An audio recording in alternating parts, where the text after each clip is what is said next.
बंगाल में सत्ता बदलते ही राजकारण का पूरा तरीका बदल गया है।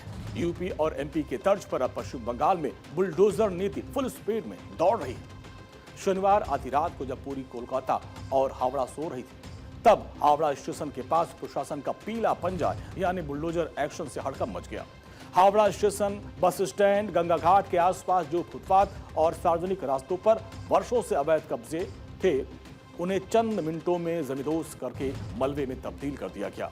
नई बीजेपी सरकार ने अब साफ साफ मैसेज दिया कि अवैध कब्जा करोगे तो बुलडोजर एक्शन तय है। बताया जा रहा है कि भारी पुलिस बल के साथ जेसीबी मशीनें हावड़ा स्टेशन की तरफ रुक की। अवैध अतिक्रमण के खिलाफ अब तक की सबसे बड़ी और सख्त कार्रवाई की गई। रेलवे का IOW विभाग, रेलवे प्रोटेक्शन फोर्स यानी RPF और हावड़ा सिटी पुलिस के आला अधिकारी खुद मौके पर पहुंचे, मोर्चा संभाले हुए थे। पूरा इलाका किसी छावनी जैसा नजर आ रहा था। अचानक हुए इस तगड़े एक्शन ने अतिक्रमणकारियों में हड़कंप मचा दिया। अफरा तफरी का माहौल बन गया, लेकिन प्रशासन के कड़े तेवर के आगे किसी की एक नहीं चली। कोलकाता नगर निगम यानी KMC ने इन इमारतों की नई लिस्ट तैयार करनी शुरू की है, जिनके खिलाफ पहले से कोर्ट में आदेश मौजूद है। जिन बिल्डिंगों को कोर्ट पहले ही अवैध मान चुकी है, वहां बुलडोजर कार्रवाई जारी रहेगी। सालों से जिन फुटपाथों पर, रास्तों पर अवैध दुकानें सजती थी, वहां देखते ही देखते प्रशासन का बुलडोजर गरजने लगा। कच्चे पक्के सारे अवैध निर्माण को मिनटों में जमींदोज कर दिया गया। कोलकाता के कई इलाकों में अवैध निर्माण बहुत बड़ी चुनौती बने हुए थे। कई जगहों पर बिना नक्शा पास कराए ही पूरी की पूरी बिल्डिंग खड़ी कर दी गई थी, तो कहीं मंजूर जो मंजिल है उससे अधिक फ्लोर तैयार कर दिया गया था। Nandram market, Mehta building, Bagri market और रामपुरिया मार्केट जैसे बड़े कारोबारी केंद्र भी प्रशासन के रडार पर हैं। वहीं बंगाल में शुरू हुआ बुलडोजर एक्शन, जिस पर मंत्री दिलीप घोष ने बड़ा बयान दिया। उन्होंने कहा कि जहां भी अवैध निर्माण या अतिक्रमण होगा, वहां बुलडोजर का इस्तेमाल किया जाएगा। अवैध गतिविधियां करने वाले स्वयं उस जगह को खाली कर दें ताकि उन्हें परेशानी न हो। हम किसी भी हालात में सरकारी जमीन पर अतिक्रमण को बर्दाश्त नहीं करेंगे। देखिए, बुलडोजर तो पूरा देश में चलेगा। जहां जहां अवैध रूप से निर्माण होगा, दखलदारी होगा, बुलडोजर चलेगा। और हमारी बंगाल की सरकार, जो नई सरकार आई है बीजेपी की, पहले दिन से ये काम हमने शुरू किया है। तो इसीलिए जो भी इस प्रकार अवैध काम में लिप्त है, उनसे मेरा निवेदन है कि आप वैध रूप से व्यवसाय करिए, सब सहयोग सरकार करेगा आपको। अवैध रूप से जो काम कर रहे हैं वो अपने आप वहां से हट जाए, कि हमें तकलीफ उठाना ना पड़े, उनको भी तकलीफ ना हो।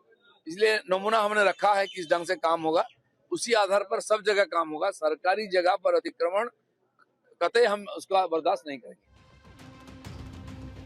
इस मामले पर सियासी बयानबाजी शुरू हो चुकी है। TMC के पूर्व नेता और AGUP के प्रमुख हुमायूं कबीर ने भी कहा कि अगर कोई अवैध अतिक्रमण है तो बुलडोजर को उस पर एक्शन लेना चाहिए। बीजेपी की नई सरकार की अवैध निर्माण के खिलाफ कार्रवाई का हुमायूं कबीर ने समर्थन किया है।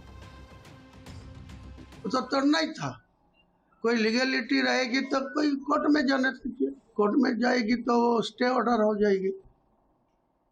कोई हुमजिगली कोई किसी को मकान तोड़ेगी तो उनको कोर्ट जाने लिए, कोर्ट को स्टे ऑर्डर मिलेगी तो रुक जाएगी।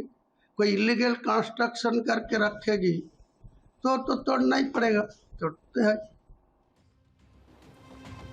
बंगाल में नई बीजेपी सरकार ने अवैध निर्माण और फायर सेफ्टी उल्लंघन को एक बड़ा मुद्दा बनाया है। मुख्यमंत्री शुभेंदु अधिकारी ने जीरो टॉलरेंस की नीति की बात कही है। नई सरकार जीरो टॉलरेंस की नीति के तहत अवैध निर्माण, फायर सेफ्टी उल्लंघनों पर एक साथ कार्रवाई की तैयारी में है। और हाल के वर्षों में कोलकाता में आग की कई बड़ी घटनाएं सामने आई थी और कई इमारत हादसों पर सियासत भी हुई थी और प्रशासन पर दबाव लगातार बढ़ता गया। नई सरकार इसे सिर्फ अवैध निर्माण ही नहीं बल्कि पब्लिक सेफ्टी संकट मान रही है। KMC अधिकारियों के मुताबिक सबसे पहले उन बिल्डिंग की कार्रवाई की जाएगी जिनके खिलाफ अदालत पहले ही आदेश दे चुकी है। इसके बाद नगर निगम खुद डिमोलिशन ऑर्डर लागू करेगा।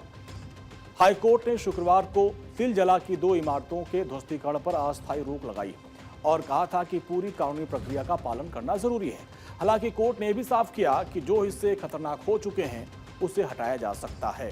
तो इस तरीके से अब कोलकाता और पूरे बंगाल में बुलडोजर एक्शन आपको दिखाई देगा।